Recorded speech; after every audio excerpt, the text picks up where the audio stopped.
bounds.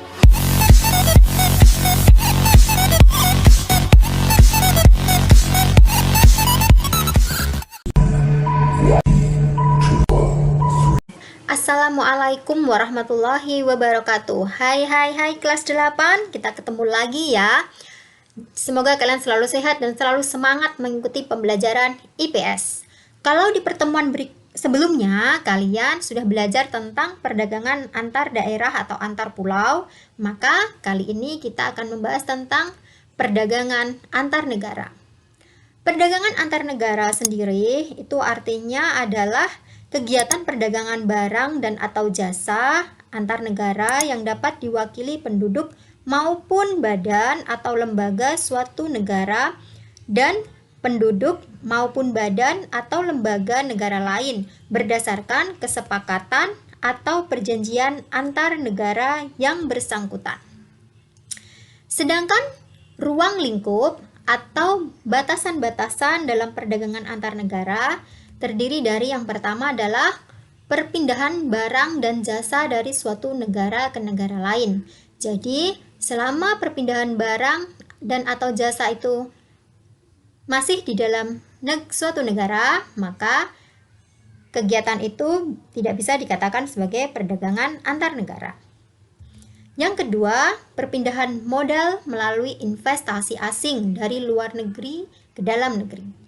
Yang ketiga, perpindahan faktor produksi tenaga kerja dari suatu negara ke negara lain.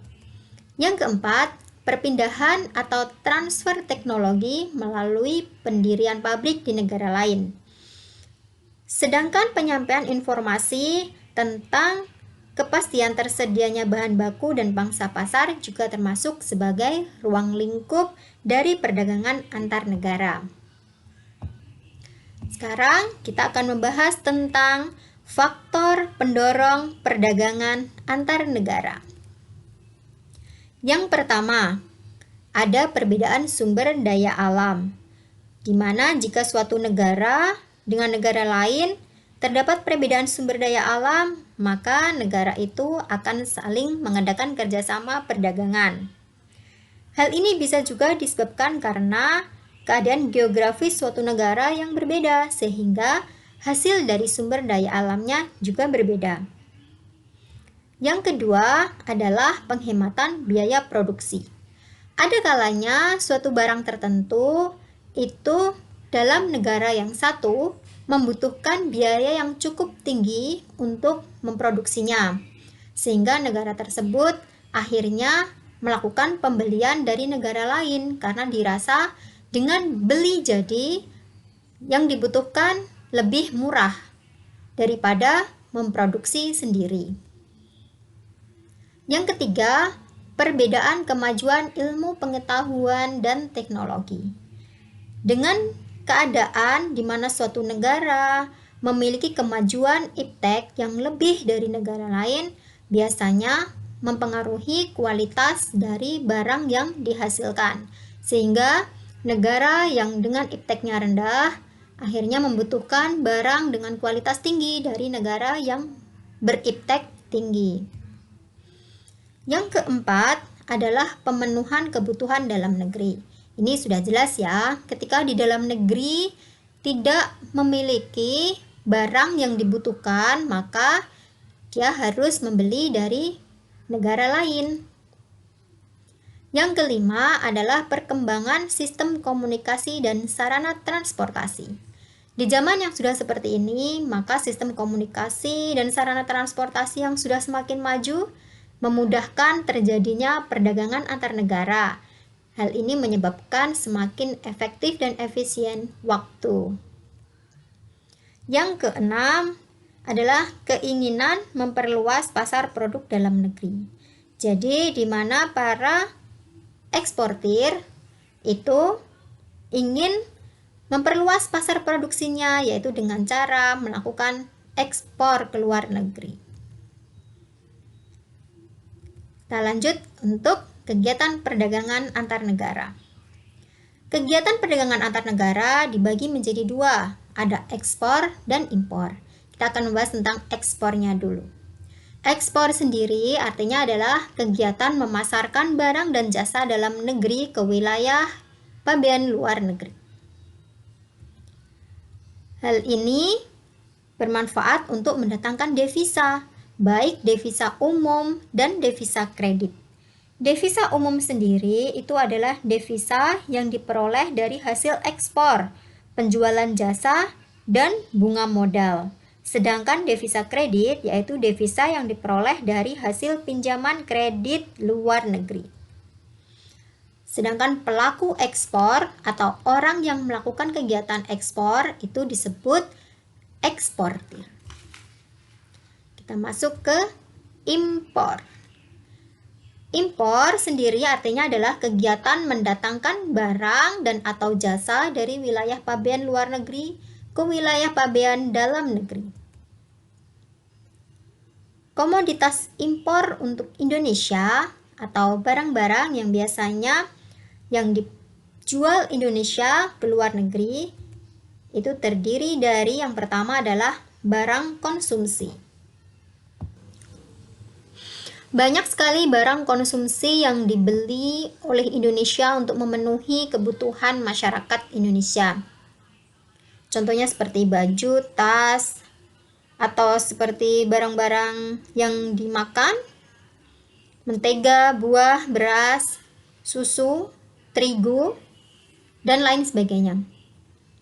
Bahan baku biasanya yang diimpor atau yang sering yang diimpor oleh Indonesia seperti kapas, bahan kimia, obat-obatan, dan pupuk. Sedangkan barang modal yang diimpor oleh Indonesia contohnya seperti mesin, suku cadang, komputer, dan alat-alat berat. Untuk barang tambang, Indonesia biasa mengimpor barang tambang yang sudah diolah lebih lanjut. Contohnya seperti premium, aftur, pertamax, dan bensol. Sedangkan barang produksi yaitu adalah biasanya berupa barang tambang yang sudah diolah sedemikian rupa menjadi barang jadi. Contohnya seperti barang-barang elektronik, kendaraan bermotor, dan peralatan rumah tangga. Itu tadi adalah barang ekspor dan impor. Kita masuk ke kebijakan pemerintah untuk mendorong ekspor. Yang pertama, yaitu memberi kemudahan kepada produsen barang ekspor. Contohnya seperti memberikan kemudahan para eksportir dalam mengurus perizinan.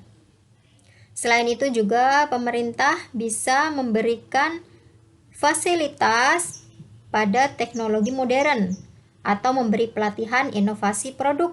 Selain itu juga pemerintah bisa memberikan bantuan kredit dengan bunga rendah. Yang kedua, menjaga kestabilan nilai tukar rupiah. Manfaatnya apa?